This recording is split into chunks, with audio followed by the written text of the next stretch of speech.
يا أيها الذين آمنوا كتب عليكم الصيام كما كتب على الذين من قبلكم لعلكم تتقون।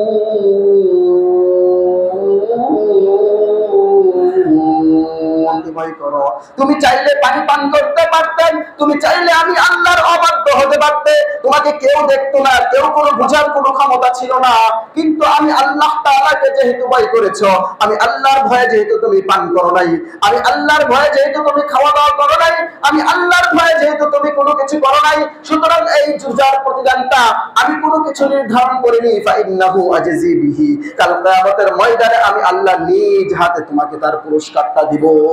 এই সওয়াবটা হলো একটা ঢালের মতো, যুদ্ধের ময়দানে যেরকম ঢাল থাকে, যে ঢালের মাধ্যমে তরবারিকে হেফাজত করা হয়, এই সিয়ামটা মানুষকে গুনাহ থেকে এভাবে হেফাজত করে, এই সিয়ামটা মানুষকে জাহান্নামের আগুন থেকে সেভাবে হেফাজত করে, এই সিয়ামটা সমস্ত অন্যায় কাজ থেকে মানুষকে হেফাজত করে, এই সিয়ামটা ঢাল হয়ে তার সামনে কাজ করে।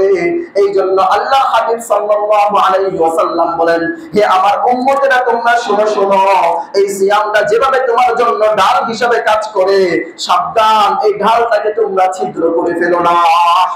আল্লাহর হাবিব সাল্লাল্লাহু আলাইহি ওয়াসাল্লামকে জিজ্ঞাসা করা হলো যে, হে রাসূল, এই ডালটাকে ছিদ্র করে ফেলা এর অর্থ কি? বুঝলাম না, বুঝে আসলো না এই ডালটাকে ছিদ্র কিভাবে করে ফেলে। আল্লাহর হাবিব সাল্লাল্লাহু আলাইহি ওয়াসাল্লাম বললেন, শুনো, যখন যুদ্ধের ময়দানে মুজাহিদরা যুদ্ধ করে, তরবারি দিয়ে যুদ্ধ করে, বিভিন্ন অস্ত্র দিয়ে যুদ্ধ করে, বর্তমান জামানায় যেই সমস্ত আধুনিক অস্ত্রগুলো রয়েছে ওইগুলোকে সংরক্ষণ করার জন্য এরকম ভাবে বুলেট প্রুফ জ্যাকেট পরিধান করে থাকে, যাতে বুলেটটা এসে তার শরীরের মধ্যে ঢুকে না যায়। কিন্তু ওই বুলেট প্রুফ জ্যাকেটটা যদি ছিদ্র থাকে, তাহলে যেভাবে বুলেটটা বুকের ভিতরে প্রবেশ করে ফেলবে, ওই তোমার সওমটার মধ্যে যদি কোনো সমস্যা থাকে, তাহলে ওই সওমটাও তোমার জন্য ডাল হিসাবে কাজ করবে না। তোমার ডালটা যদি ছিদ্র হয়ে যায়, সওমের সমস্ত ফজিলতগুলো সেই জায়গায় ছিদ্র দিয়ে বের হয়ে যাবে। আল্লাহর হাবিব সাল্লাল্লাহু আলাইহি ওয়াসাল্লাম বললেন, শুনো, এই ডালটাকে কি দিয়ে ছিদ্র করে ফেলে? দুইটা কাজ করলে তোমার এই সিয়ামটা নষ্ট হয়ে যাবে, ডালটা ছিদ্র হয়ে যাবে। এক নাম্বার কাজ হলো মিথ্যা কথা বলা, দুই নাম্বার কাজ হলো গীবত করা। যদি তুমি রোজা রেখে মিথ্যা কথা বলো অথবা গীবত করো, তাহলে ওই রোজা আল্লাহ তাআলার কাছে বিন্দু পরিমাণও মূল্য নাই। কিছু যুবক যুবতী, তরুণ তরুণী আমরা দেখতে পাই, এই যে শাহবাগ, যে নাস্তিকবাদ, তারা প্রকাশ্যে এরকম ধূমপান করার স্বাধীনতা চায়। কিসের স্বাধীনতা চায়? ধূমপান করার স্বাধীনতা চায়। আমি বলবো আজকে এটা এদের দোষ না, এটা দোষ হলো এদের বাবা মা। তাই দোষ, বাবা মা তাদেরকে সেই শিক্ষা দেয় নাই। আজকে তারা আন্দোলন করে, তাদেরকে রমজান মাসেও দিনে দুপুরে যেন কি করতে দেওয়া হয়? ধূমপান করতে দেওয়া হয়। এটা মুসলিম কান্ট্রি, এখানে এই সমস্ত ইসলাম বহির্ভূত কাজ মুসলমানরা কখনোই সমর্থন করবে না। এই জন্য আপনাকে চিন্তা করতে হবে যে আজকে রমাদান মাস, এই রমাদান মাসের ইজ্জত রক্ষা করা আমার দায়িত্ব, এই রমাদান মাসের সম্মান রক্ষা করা আমার দায়িত্ব। যেই সমস্ত কুলাঙ্গাররা, যেই সমস্ত নাস্তিক মুরতাদরা রমজানকে অপবিত্র করতে চায়, তাদেরকে বলে দিতে চায় যে এটা বাংলাদেশ, এটা ভারত নয়। এই জন্য সাবধান, এই সমস্ত কাজ রমজান মাসে করা যাবে না। এবং এর থেকে আমাদের শিক্ষা গ্রহণ করতে হবে। আমরা যদি আমাদের সন্তানকে এখন থেকে রমাদানের অভ্যস্ত না করি, ইসলাম না শিক্ষা দেই, একটা সময় তারা স্কুল, কলেজ, ইউনিভার্সিটিতে পড়বে আর ওই শাহবাগে গিয়ে বক্তব্য দিবে আর স্লোগান দিবে যে আমরা রমজান মাসে ধূমপানের স্বাধীনতা চাই। আমরা কি চাই? রমজান মাসে ধূমপানের স্বাধীনতা চাই। এটা আমার দেশ, গণতান্ত্রিক দেশ, এগুলো আমাদের অধিকার, আমাদের অধিকার আমাদেরকে বাস্তবায়ন করতে দেওয়া হোক। তাহলে আমরা বলবো রোজা রাখাটাও আমাদের অধিকার, আমাদেরকে সেটাও রাখতে দেওয়া হোক। যাই হোক, এই জন্য আমাদের শিক্ষা গ্রহণ করতে হবে যে আমাদের সন্তানদেরকেও ছোট থেকেই রোজা রাখানোর অভ্যস্ত করতে হবে, যাতে তারা বড় হয়ে সেই স্লোগান না দিতে পারে। يهده الله فلا مضل له ومن يضلله فلا هادي له أي فلن تجد له وليا مرشدا ونشهد أن لا إله إلا الله وحده لا شريك له هو الذي لا ضد له ولا ند له لا مثل له ولا مثيل له لا ولد له ولا والد له وهو الواحد الفرد الصمد لم يلد ولم يولد ولم يكن له كفوا أحد ونشهد أن سيدنا وسندنا وحبيبنا وحبيب ربنا وطبيبنا وطبيب أرواحنا مولانا محمدا عبد الله ورسوله أرسله بالحق بشيرا ونذيرا وداعيا إلى الله بإذنه وسراجا وقمرا منيرا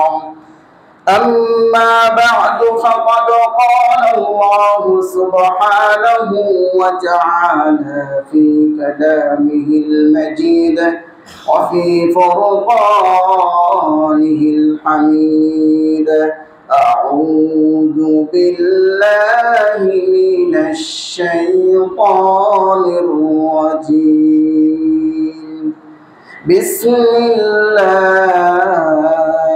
الرحمن الرحيم يا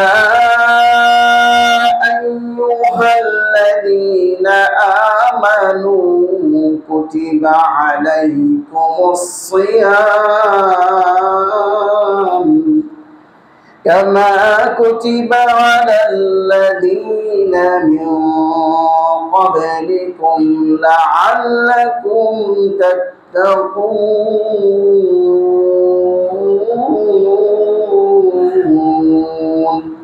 صدق الله العلي العظيم وصدق رسوله النبي الكريم ونحن على ذلك من الشاهدين والشاكرين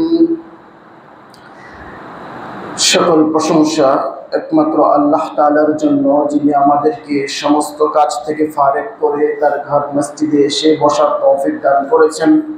এজন্য সকলে বলি আলহামদুলিল্লাহ। দরুদ ও সালাম আকে নামদার তাজদার মদিনা হযরত আহমদ মুস্তাফা মুহাম্মদ মুস্তাফা হুজুর আকরাম সাল্লাল্লাহু আলাইহি ওয়াসাল্লামের প্রতি। এজন্য সকলে বলি সাল্লাল্লাহু আলাইহি ওয়াসাল্লাম। আজকে হলো রমাদানের প্রথম জুমা, আল্লাহ তাআলার পক্ষ থেকে এক বিশেষ রহমতের জুমা। এই জুমায় অংশগ্রহণ করতে পেরে আমরা খুশি না বেজার? এই দিনটার জন্য আল্লাহ তাআলার কাছে আমরা দোয়া করেছিলাম, আল্লাহ তাআলা আমাদেরকে রমাদানের কাছে পৌঁছে দিয়েছে। এই জন্য আল্লাহ তাআলার কাছে দোয়া করি যেন আল্লাহ তাআলা রমজানের সমস্ত রহমত এবং বরকত এবং মাগফিরাত দিয়ে আমাদেরকে পরিপূর্ণ করে দেন, বলেন আমিন। এবং রমাদানের প্রতিটি মুহূর্ত যেন আমরা ইবাদতের মধ্যে কাটাতে পারি, আল্লাহ তাআলা আমাদের সেই তৌফিক দান করেন, বলেন আমিন। হাদিসের মধ্যে আল্লাহর হাবিব সাল্লাল্লাহু আলাইহি ওয়াসাল্লাম বলেন, মান সামা রমাদানা ঈমানান ওয়া ইহতিসাবান গুফিরা লাহু মা তাকদ্দামা মিন যামবিহি। আল্লাহর হাবিব সাল্লাল্লাহু আলাইহি ওয়াসাল্লাম বলেন, যে ব্যক্তি রমাদানের সিয়ামগুলো পালন করেছে, যে ব্যক্তি রমাদানের সিয়ামগুলোকে পালন করেছে ঈমানান, আল্লাহ তাআলার প্রতি প্রকৃত বিশ্বাস রেখে, আল্লাহ তাআলার প্রতি প্রকৃত ঈমান রেখে, ওয়াহতিসাবান, এবং তার মনের মধ্যে এই আশা ছিল যে আমি যে সিয়াম পালন করছি, এই সিয়াম পালন করার দ্বারা আল্লাহ তাআলা আমাকে পুরস্কৃত করবেন এবং আল্লাহ তাআলার পক্ষ থেকে আমি পুরস্কার পাবো, আল্লাহ তাআলার পক্ষ থেকে সওয়াব পাবো। সুতরাং আল্লাহর হাবিব বলেন, যে ব্যক্তি ঈমানের সাথে, বিশ্বাসের সাথে এবং আল্লাহ তাআলার পক্ষ থেকে সওয়াব পাওয়ার আশায় রমাদানুল মুবারকের সিয়াম পালন করলো, আল্লাহ তাআলার পক্ষ থেকে ঘোষণা আসলো, গুফিরা লাহু মা তাকদ্দামা মিন যামবি, আল্লাহ তাআলার পক্ষ থেকে ঘোষণা আসলো তার পিছনের সমস্ত গুনাহগুলো আল্লাহ মাফ করে দিয়েছে। সুবহানাল্লাহ। তার পিছনের সমস্ত গুনাহ কে মাফ করে দিয়েছে? আল্লাহ। কাকে মাফ করে দিবে? যে ব্যক্তি সিয়াম পালন করবে। কাকে মাফ করে দিবে বলেন? যে ব্যক্তি সিয়াম পালন করবে। কি উদ্দেশ্যে? আল্লাহর প্রতি প্রকৃত বিশ্বাস রেখে এবং সওয়াবের আশায়। অনেকে আছে রোজা পালন করছে, যে এটা একটা নিয়ম তাই পালন করছি, তার অন্তরের মধ্যে আল্লাহ তাআলার পক্ষ থেকে পুরস্কার পাওয়ার কোনো আশা থাকে না। আল্লাহর হাবিব সাল্লাল্লাহু আলাইহি ওয়াসাল্লাম বলছেন যে তুমি সিয়াম পালন করছো, তোমার আল্লাহ তাআলার পক্ষ থেকে তোমার জন্য এমন পুরস্কার রয়েছে যে এই পুরস্কার অন্য কোনো ইবাদতের সাথে তুলনা হয় না। বলেন সুবহানাল্লাহ। এটা হলো একমাত্র সিয়ামের পুরস্কার। কিসের পুরস্কার বলেন? সিয়ামের পুরস্কার। এরপর আল্লাহর হাবিব সাল্লাল্লাহু আলাইহি ওয়াসাল্লাম বলেন ইদা জাআ রমাদান ফুতিহাত আবওয়াবুল জান্নাহ ওয়া গুল্লিকাত আবওয়াবুন নার ওয়া সুফিদাত মারাদাতুশ শায়াতিন। যখন রমাদানুল মুবারকটা আগমন করে, রমাদানের চাঁদ যখন উদিত হয়, তখন থেকে আল্লাহ তাআলা জান্নাতের দরজাসমূহকে খুলে দেয়। বলেন সুবহানাল্লাহ। ওয়া গুল্লিকাত আবওয়াবুন নার, এবং জাহান্নামের দরজাগুলোকে আল্লাহ তাআলা এক মাসের জন্য বন্ধ করে দেন। বলেন সুবহানাল্লাহ।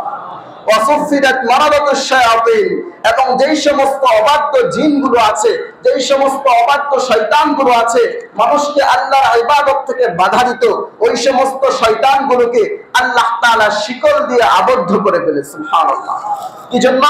যাতে আল্লাহ তাআলার প্রিয় বান্দারা এই রমাদান মাসে বেশি বেশি ইবাদত করতে পারে। কি জন্য বলেন?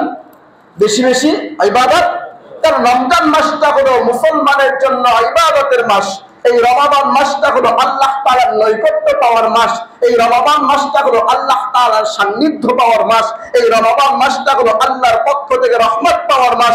এই রমাদান মাসটা হলো আল্লাহ তাআলার পক্ষ থেকে মাগফিরাত পাওয়ার মাস। এই রমাদানটা হলো আল্লাহর পক্ষ থেকে বরকতের মাস। সুবহানাল্লাহ। আমরা কি চাই না এগুলো অর্জন করতে? সবাই তো চায় নাকি? তাহলে বেশি বেশি ইবাদত করতে পারবো তো ইনশাআল্লাহ। হাদিসের মধ্যে এসেছে, আল্লাহর হাবিব সাল্লাল্লাহু আলাইহি ওয়াসাল্লাম বলেন মান কামা রমাদানা ঈমানান ওয়া ইহতিসাবান গুফিরা লাহু মা তাকদ্দামা মিন যানবি। এক হাদিসের মধ্যে বলেছে যে ব্যক্তি সিয়াম পালন করল, আল্লাহ তাআলা তার পিছনের সমস্ত গুনাহগুলোকে maaf করে দিবে।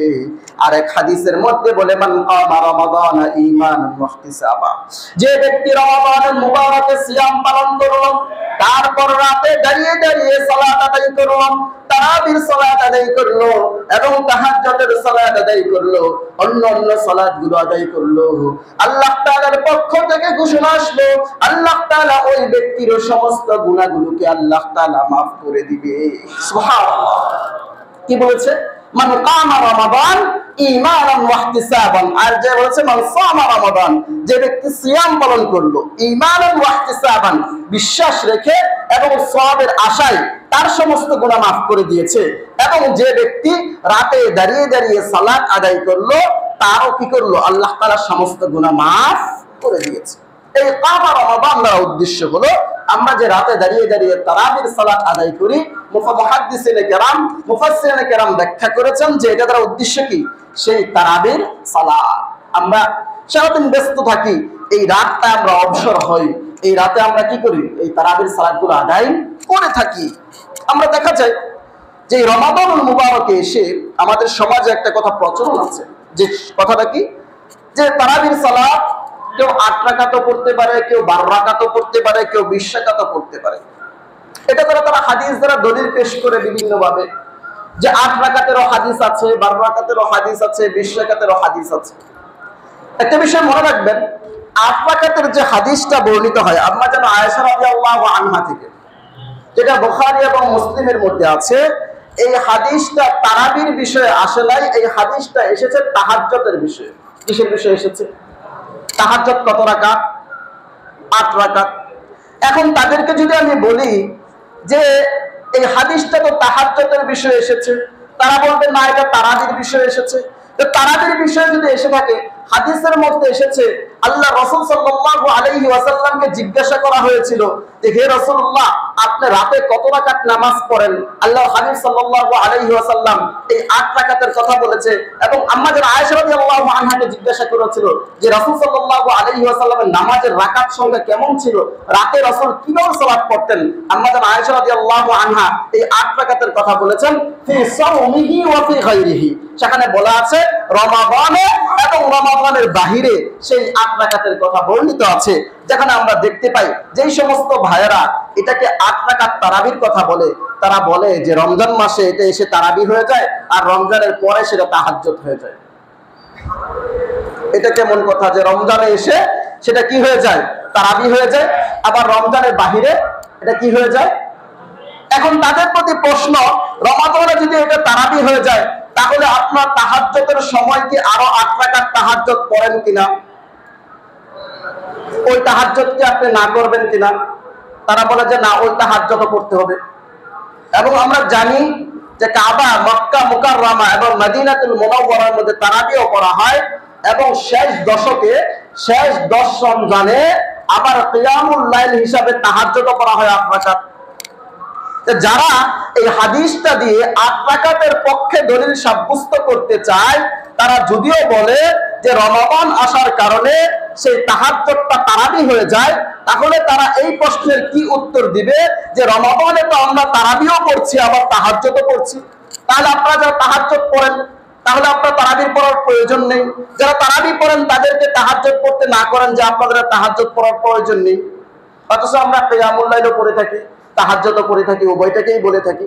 তাহলে বোঝা গেল তারা যে দলিল সাব্যস্ত করতে চায় যে 8 রাকাতের বিষয়ে যে দলিল তারা আম্মা জান আয়েশা রাদিয়াল্লাহু আনহার হাদিস দিয়ে সাব্যস্ত করতে চায়, প্রকৃত পক্ষে ওই হাদিসটা তারাবির পক্ষে নয়, বরং ওই হাদিসটা হলো কিসের পক্ষে? তাহাজ্জুদের পক্ষে। হাদিসটা কিসের পক্ষে? তাহাজ্জুদের পক্ষে। তারাবি আল্লাহর হাবিব সাল্লাল্লাহু আলাইহি ওয়াসাল্লাম 20 রাকাতই পড়েছে। বলুন দলিল কি? তারাবির সালাত আল্লাহ রাসূল কত রাকাত পড়েছেন এই বিষয়ে কোনো হাদিস নেই। আল্লাহ রাসূল থেকে কোনো হাদিস কেউ দিতে পারবে না। বলবেন তাহলে আমরা 20 রাকাত কিভাবে পেলাম? আল্লাহ রাসূলের জামানায় তারাবি আল্লাহ রাসূল 2 থেকে 3 দিন পড়েছেন। কয় দিন পড়েছেন? 2 থেকে 3 দিন। প্রথম দিন পড়েছে, দ্বিতীয় দিন পড়েছে, মানুষ এসে মসজিদ ভরে গিয়েছে। আল্লাহর হাবিব সাল্লাল্লাহু আলাইহি ওয়াসাল্লাম তৃতীয় দিন আর কামরা থেকে বের হয় নাই, তারাবিও পড়ে নাই। সাহাবায়ে কেরাম সবাই ফজর পর্যন্ত বসে আছে। আল্লাহ রাসূল সাহারির সময় বের হয়েছে, কি ব্যাপার তোমরা বাসায় যাও না? না, বাসায় তো যাইনি। কেন? আপনার পিছনে নামাজ পড়ার জন্য বসে আছি। আল্লাহ রাসূল বললেন দেখো এই তারাবির সালাতটা অনেক গুরুত্বপূর্ণ একটা ইবাদত।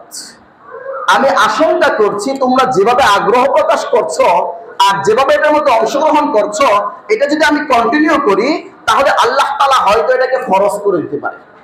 আর যদি ফরজ করে দেয় তাহলে এত বড় একটা সালাত সবার দ্বারা পড়া সম্ভব হবে না, তাহলে আমার উম্মতরা গুনাহগার হয়ে যাবে।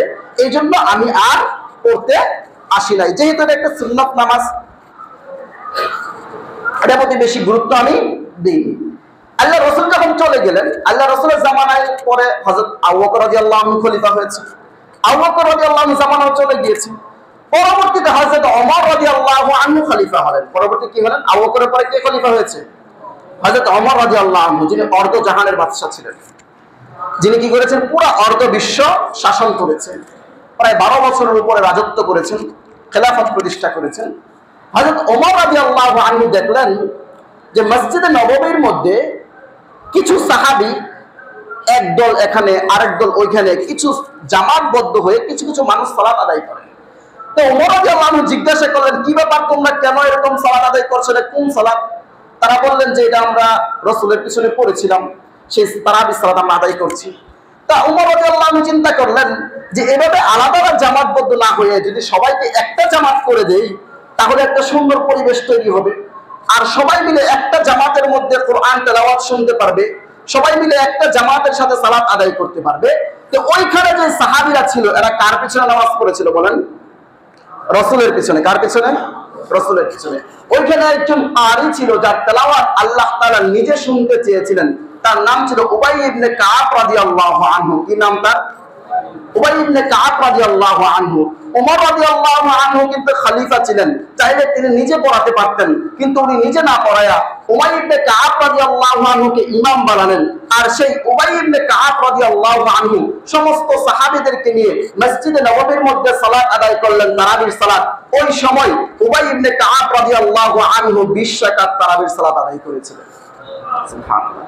এরপর থেকে হযরত ওমর রাদিয়াল্লাহু আনহুর জামানা থেকে এই যে তারাবির যে জামাতবদ্ধভাবে আমরা সালাত আদায় করি, সেই সূচনা চলে এসেছে। এবং পরবর্তীতে তাবিঈদের জামানা, তাবিঈদের জামানা, আইম্মায়ে মুজতাহিদিন সহ সমস্ত উলামায়ে কেরাম সহ এই 20 রাকাত তারাবির সালাতের প্রচলন চলে এসেছে। প্রায় 1200 বছর পরে, প্রায় 1 থেকে 200 বছর আগে কিছু কিছু আমাদের কয়েকজন ভাই ভারত থেকে হোসেন আহমদ বাটালাবি সহ এই কয়েকজন মানুষ এসে পরবর্তীতে তারা রায় দিল যে তারাবির সালাত 8 রাকাত। কয়শো বছর পরে, প্রায় 1200-1300 বছর পরে এসে। এর আগ পর্যন্ত প্রত্যেকটা মসজিদে তারা এমন কোনো প্রমাণ দেখাতে পারবে না যে রাসূলের জামানার পর থেকে হযরত ওমর রাদিয়াল্লাহু আনহুর জামানা থেকে শুরু করে তাবি সহ পরবর্তী আইম্মায়ে মুজতাহিদিন এই পর্যন্ত যে সুন্নাহ চলে এসেছে, সেটা কি ছিল? সব 20 রাকাত তারাবির পক্ষেই ছিল, সেভাবে আমল চলে আসছিল। যাই হোক, ওই ভাইয়েরা যেহেতু যুক্তি দালাল করে, যেহেতু এটা কোনো ফরজ ইবাদত না, যেহেতু কি না ফরজ ইবাদত না, এটা নিয়ে বাড়াবাড়ির প্রয়োজন নেই। শুধু আমরা এতটুকু বলতে পারি, আল্লাহর হাবিব সাল্লাল্লাহু আলাইহি ওয়াসাল্লাম বলেছেন, মান কামা রমাদানা ঈমানান ওয়া ইহতিসাবান গফিরা লাহু মা তাকাদ্দামা মিন যামবি। যে ব্যক্তি রাতে দাঁড়িয়ে দাঁড়িয়ে সালাত আদায় করবে, তার সমস্ত পিছনের গুনাহ maaf করে দিবে। আমরা 8 রাকাত কেন, আমরা যদি রাতে দাঁড়িয়ে 100 রাকাত নামাজ আদায় করি, আমাদের কি কোনো কষ্ট হয়ে যাবে বেশি? তাহলে আমাদের এত কি ব্যস্ততা যে 8 রাকাত পরে আমার মসজিদ খালি হয়ে চলে যেতে হবে? কি ব্যস্ততা এরকম? যদি কেউ এই বিশ্বাসটাকে পড়ে যারা তারাবি 8 রাকাতই, তার চেয়ে বেশি পড়া হবে না, তাহলে তার জন্য এটা ঠিক হবে না। আর বাকি যদি কারো কষ্ট লাগে, কেউ অসুস্থ থাকে, সেটা ভিন্ন কথা।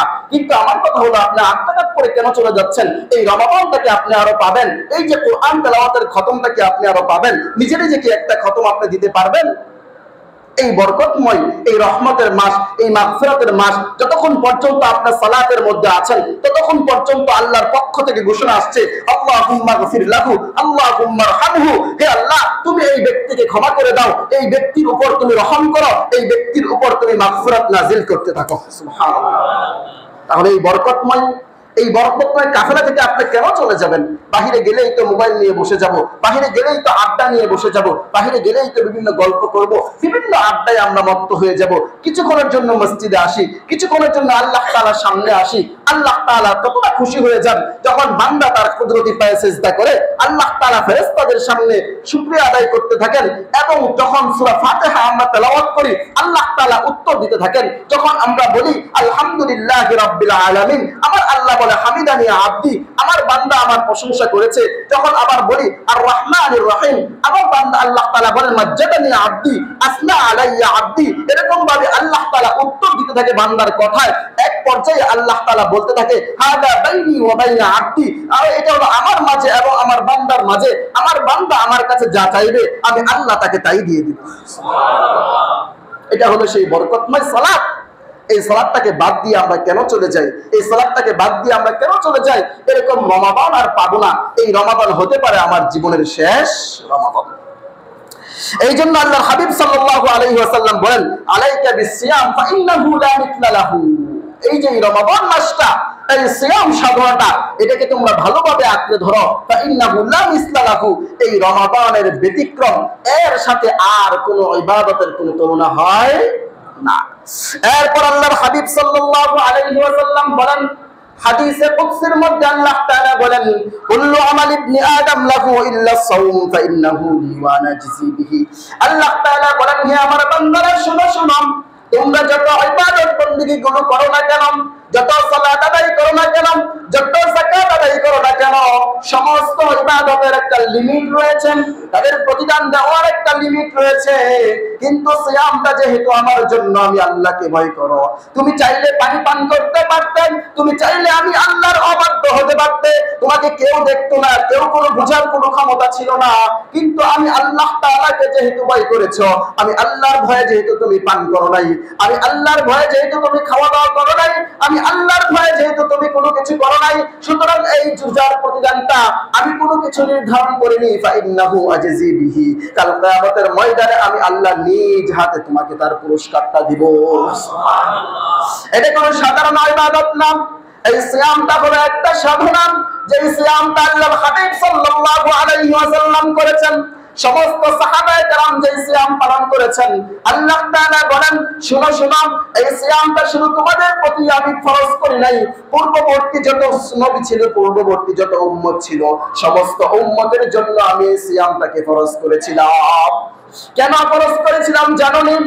কেন ফরজ করেছিলাম? লাআল্লাকুম তাত্তাকুন, যাতে তোমরা তাকওয়া অবলম্বন করতে পারো, যাতে তোমরা মুত্তাকি বান্দা হতে পারো। কারণ হলো আল্লাহ তাআলা বলেন, আমি যে জান্নাতটা সজ্জিত করেছি, আমি এই কোরআনটাকে অবতীর্ণ করেছি হুদাল লিল মুত্তাকিন, আমি সাধারণ মানুষের জন্য এই কোরআনটাকে হেদায়েত হিসেবে পাঠাই নাই, ওই সমস্ত ব্যক্তিদের জন্য যারা আমার তাকওয়া অবলম্বন করবে, যারা আমার জন্য মুত্তাকি হবে, আমি আল্লাহ তাআলাকে ভয় করবে তাদের অন্তরে। ইন্না আকরামাকুম ইনদাল্লাহি আতকাকুম, আল্লাহ তাআলা বলেন, শুনো শুনো, তোমাদের মধ্যে তোমরা মনে করো যার সম্মান বেশি তাকে সম্মানিত মনে করো, যার ক্ষমতা বেশি তাকে তোমরা বেশি সম্মানিত মনে করো, যার টাকা পয়সা বেশি তাকে তোমরা সম্মানিত মনে করো, যে যত বড় হুজুর তাকে তোমরা বেশি সম্মানিত মনে করো। আল্লাহ তাআলা বলেন, শুনো, এগুলো আমার কাছে কোনো সম্মানের মাপকাঠি না। তোমরা যত কিছু অর্জন করো না কেন, আমার কাছে সবচেয়ে বেশি সম্মানের মাপকাঠি হলো ইন্না আকরামাকুম ইনদাল্লাহি আতকাকুম, তোমাদের মধ্যে সবচেয়ে বেশি যে তাকওয়া অবলম্বন করবে, আমি আল্লাহ তাআলাকে ভয় করবে, সেগুলো আমার কাছে সবচেয়ে সম্মানিত ব্যক্তি। এই জন্যই তাকওয়ার গুরুত্ব কত বেশি। আল্লাহ তাআলা বলেন, যখন তুমি দায়িত্ব পালন করো, যখন তুমি কোন অফিসে ডিউটি পালন করো, তোমার চিন্তা থাকে আমার বস আমাকে দেখে ফেলবে, অথবা সিসি ক্যামেরা থাকে, সিসি ক্যামেরার মাধ্যমে আমার রিপোর্ট তৈরি হচ্ছে, সেখানে একটা ভয় কাজ করেন। কিন্তু যখন তুমি সিয়াম পালন করো, এখান থেকে তুমি শিক্ষা অর্জন করতে পারবে, সারা বছর তুমি এভাবে দায়িত্ব পালন করবে, যেভাবে সিয়ামের ক্ষেত্রে আমি আল্লাহকে ভয় করেছিলাম, ওই সমস্ত দায়িত্বের ক্ষেত্রেও আমি আল্লাহকে ভয় করব। যখন রাস্তা দিয়ে আমি হেঁটে যাচ্ছি, রমজান মাসে যেভাবে আমার চিন্তা, আমার সিয়ামটা নষ্ট হয়ে যাবে, আমি কোনো গুনাহ করতে পারবো না, অন্যায়ের দিকে তাকাতে পারবো না, সেভাবে তুমি এই তাকওয়াটা অবলম্বন করবে, এই তাকওয়ার শিক্ষাটাকে তুমি সারা 12টি মাস তোমার জীবনে বাস্তবায়ন করবে। এই জন্য আল্লাহর হাবিব সাল্লাল্লাহু আলাইহি ওয়াসাল্লাম বলেন, as-সিয়ামু জুন্নাতুন ইযা কানা ইয়াউমু সাওমি আহাদিকুম ফালা ইয়ারফুত ওয়ালা ইয়াসখাব। এই সাওমটা হলো একটা ঢালের মতো, যুদ্ধের ময়দানে যেরকম ঢাল থাকে, যে ঢালের মাধ্যমে তরবারিকে হেফাজত করা হয়, এই সিয়ামটা মানুষকে গুনাহ থেকে এভাবে হেফাজত করে, এই সিয়ামটা মানুষকে জাহান্নামের আগুন থেকে যেভাবে হেফাজত করে, এই সিয়ামটা সমস্ত অন্যায় কাজ থেকে মানুষকে হেফাজত করে, এই সিয়ামটা ঢাল হয়ে তার সামনে কাজ করে। এই জন্য আল্লাহ হাবিব সাল্লাল্লাহু আলাইহি ওয়াসাল্লাম বলেন, হে আমার উম্মতেরা, তোমরা শোনো শোনো, এই সিয়ামটা যেভাবে তোমার জন্য ঢাল হিসাবে কাজ করে, সাবধান, এই ঢালটাকে তোমরা ছিদ্র করে ফেলো না। আল্লাহর হাবিব সাল্লাল্লাহু আলাইহি ওয়াসাল্লামকে জিজ্ঞাসা করা হলো যে, হে রাসূল, এই ডালটাকে ছিদ্র করে ফেলা এর অর্থ কি? বুঝলাম না, বুঝে আসলো না এই ডালটাকে ছিদ্র কিভাবে করে ফেলে। আল্লাহর হাবিব সাল্লাল্লাহু আলাইহি ওয়াসাল্লাম বললেন, শুনো, যখন যুদ্ধের ময়দানে মুজাহিদরা যুদ্ধ করে, তরবারি দিয়ে যুদ্ধ করে, বিভিন্ন অস্ত্র দিয়ে যুদ্ধ করে, বর্তমান জামানায় যেই সমস্ত আধুনিক অস্ত্রগুলো রয়েছে, ওইগুলোকে সংরক্ষণ করার জন্য এরকম ভাবে বুলেট প্রুফ জ্যাকেট পরিধান করে থাকে, যাতে বুলেটটা এসে তার শরীরের মধ্যে ঢুকে না যায়। কিন্তু ওই বুলেট প্রুফ জ্যাকেটটা যদি ছিদ্র থাকে, তাহলে যেভাবে বুলেটটা বুকের ভিতরে প্রবেশ করে ফেলবে, ওই তোমার সওমটার মধ্যে যদি কোনো সমস্যা থাকে, তাহলে ওই সওমটাও তোমার জন্য ডাল হিসাবে কাজ করবে না। তোমার ডালটা যদি ছিদ্র হয়ে যায়, সওমের সমস্ত ফজিলতগুলো সেই ছিদ্র দিয়ে বের হয়ে যাবে।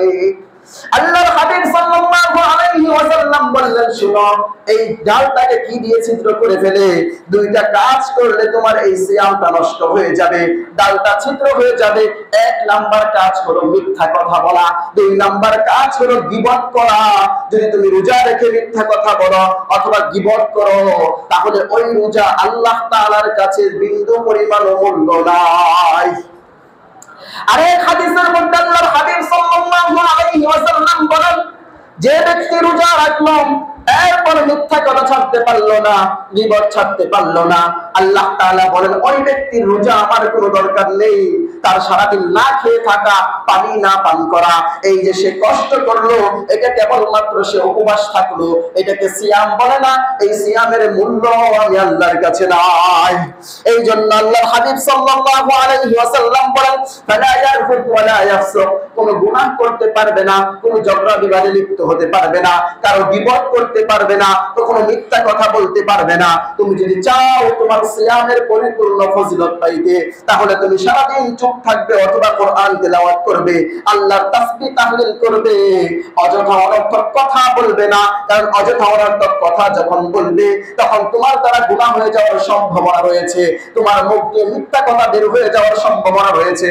আর যখন তোমার মুখ দিয়ে কোনো মিথ্যা কথা বের হয়ে যাবে, শুনে রাখো তোমার এই সিয়ামের কোনো মূল্য আল্লাহর কাছে নাই। তাহলে বোঝা গেল যে ব্যক্তি সিয়াম পালন করলো এরপর সে মিথ্যা কথা বললো অথবা গীবত করলো, যদি কারো মিথ্যা কথা বলে অথবা কোনো ভাইয়ের গীবত করে, তাহলে আল্লাহর হাবিব সাল্লাল্লাহু আলাইহি ওয়াসাল্লাম কি বললেন? এই সামটা হলো তার জন্য ঢাল স্বরূপ, এই ঢালটা কি হয়ে যাবে? ছিদ্র হয়ে যাবে। আর ছিদ্র হয়ে যাওয়া মানে কি? অর্থাৎ এটার দ্বারা কোনো নেকি আপনি পাবেন না। নেকি না পাওয়া মানে কি? সারাদিন রোজা রাখলেন, কষ্ট করলেন, না খেয়ে থাকলেন, ওই না খেয়ে থাকা এটা কেবলমাত্র উপবাস ছাড়া আল্লাহর কাছে কোনো মূল্য নেই। এটা কি নেই? আল্লাহর কাছে কোনো মূল্য নেই। এরপর আল্লাহর হাবিব সাল্লাল্লাহু আলাইহি ওয়াসাল্লাম বলেন যে রমাদান মাসে কোন প্রকার ঝগড়া বিবাদে লিপ্ত হওয়া যাবে না। আল্লাহর হাবিব সাল্লাল্লাহু আলাইহি ওয়াসাল্লাম বলেন, فإن سابه أحد أو قاتله فليقل إني امرؤ صائم والذي نفس محمد بيده। আল্লাহর হাবিব সাল্লাল্লাহু আলাইহি ওয়াসাল্লাম বলেন, রমাদানে যদি তোমাকে কেউ গালি দেয়, তোমাকে কেউ বকা দেয়, অথবা তোমার সাথে ঝগড়া করার জন্য আসে, তোমাকে মারামারি করতে আসে, তোমার সাথে কোনো বিবাদ করতে আসে, তুমি বলে দাও ইন্নী মুরউন সাইমুন, আমি একজন রোজাদার, আমি রোজা রেখেছি। সাবধান, তার সাথে ঝগড়া বিবাদে লিপ্ত হবে না, তাকে তুমি উল্টো গালি দিবে না। সে তোমাকে যতই গালি দেখ না কেন, এটার গুনাহগার সে হবে। আর যদি তুমি উত্তর দাও, তাহলে তুমিও তার সাথে শামিল হয়ে গেলে। আল্লাহর হাবিব সাল্লাল্লাহু আলাইহি ওয়াসাল্লাম বলেন, দেখো তোমরা এত কষ্ট করে সিয়াম পালন করছো, রোজা রাখছো, এই রোজাটাকে তোমরা নষ্ট করে দিও না। কারণ যারা রোজা রাখা অবস্থায় ঝগড়া বিবাদে লিপ্ত হবে, যারা রোজা রাখা অবস্থায় মানুষের সাথে মারামারি করবে, তাদের রোজাটা আল্লাহ তাআলার কাছে কোনো মূল্য থাকবে না। এই জন্য আল্লাহর হাবিব সাল্লাল্লাহু আলাইহি ওয়াসাল্লাম কি বলেছেন? যে রোজা রেখেছো, রোজা রাখা অবস্থায় যদি তোমাকে কেউ গালি দেয় নিজে থেকে এসে, তুমি কি বলবে? আনা সাইমুন, আমি একজন রোজাদার, আমার সাথে গালিগালাজ করতে এসো না, আমি কোনো গীবত করতে পারবো না, আমি কারোর সাথে কোনো ঝগড়া বিবাদে লিপ্ত হতে পারবো না। কারণ রমজান মাস কাজ কাম নেই, দোকানে বসে যেহেতু চাও খাওয়া যাচ্ছে না, আড্ডাও দেওয়া যাচ্ছে না, কি করি আমরা? কিছু গীবত চর্চা করতে থাকি। তাহলে হাবিব সাল্লাল্লাহু আলাইহি ওয়াসাল্লাম বললেন যে তুমি যদি এই গীবত চর্চা করো, তাহলে কি হবে? আল্লাহ তাআলার কাছে তোমার রোজাটাকে তুমি নিজে নিজেই ধ্বংস করে দিলা। এত কষ্ট করে রোজা রাখলে, কিন্তু আরেকজনের দুশ্চর্চা করে বলে যে আরে ওর কথা তো বলতে চায় না, তারপরে বলতে হয়, কি আর বলবো, সে এরকম এরকম কাজ করে। কি যে আরে বললে তো গীবত হয়ে যাবে। কি হয়ে যাবে? বললে তো গীবত হয়ে যাবে। কিভাবে বলি? তারপরেও বলি একটু শুনে রাখো, এরকম এরকম কাজ করে, আসলে এরকম করলে সমাজে কিভাবে চলা যাবে। আমি যে এই কথাটা বললাম, এই কথা বলার দ্বারা ওই ব্যক্তির তো কোনো সমস্যা হলো না। ওই ব্যক্তি যদিও কাজ করে থাকে, তারপর যদি আমি বলি, তাহলে কি হয়ে গেল? আমি আমার সারাদিনের সিয়ামটাকে বাদ করে দিলাম। আমি আমার সিয়ামটাকে কি করলাম? বাদ করে দিলাম, নষ্ট করে দিলাম। ওই সিয়াম দ্বারা আমার শুধু না খেয়ে থাকা ছাড়া কিছুই ফায়দা হলো না। এরপর আল্লাহর হাবিব সাল্লাল্লাহু আলাইহি ওয়াসাল্লাম বলেন, والذي نفس محمد بيده لخلوف فم الصائم اطيب عند الله من ريح المسك। আল্লাহর হাবিব সাল্লাল্লাহু আলাইহি ওয়াসাল্লাম বলেন, শোনো, যার হাতে মুহাম্মাদের হাজান, তার কসম করে বলছি, রোজাদারের মুখের যে দুর্গন্ধ আছে ওইটা আল্লাহ তাআলার কাছে মেশকে আম্বরের চাইতে বেশি প্রিয়। সুবহানাল্লাহ। রোজাদারের যে মুখের গন্ধ সেটা কি আল্লাহ তাআলার কাছে মেশকে আম্বরের চাইতেও বেশি প্রিয়। আজকে আমাদের সমাজে কিছু যুবক যুবতী, তরুণ তরুণী আমরা দেখতে পাই, এই যে শাহবাগ, যে নাস্তিকবাদ, তারা প্রকাশ্যে এরকম ধূমপান করার স্বাধীনতা চায়। কিসের স্বাধীনতা চায়? ধূমপান করার স্বাধীনতা চায়। আমি বলবো আজকে এটা এদের দোষ না, এটা দোষ হলো এদের বাবা মা। কার দোষ? কারণ বাবা মা তাদেরকে সেই শিক্ষা দেয় নাই। আজকে তারা আন্দোলন করে তাদেরকে রমজান মাসেও দিনে দুপুরে যেন কি করতে দেওয়া হয়? ধূমপান করতে দেওয়া হয়। এটা মুসলিম কান্ট্রি, এখানে এই সমস্ত ইসলাম বহির্ভূত কাজ মুসলমানরা কখনোই সমর্থন করবে না। এই জন্য আপনাকে চিন্তা করতে হবে যে আজকে রমাদান মাস, এই রমাদান মাসের ইজ্জত রক্ষা করা আমার দায়িত্ব, এই রমাদান মাসের সম্মান রক্ষা করা আমার দায়িত্ব। যেই সমস্ত কুলাঙ্গাররা, যেই সমস্ত নাস্তিক মুরতাদরা রমজানকে অপবিত্র করতে চায়, তাদেরকে বলে দিতে চায় যে এটা বাংলাদেশ, এটা ভারত নয়।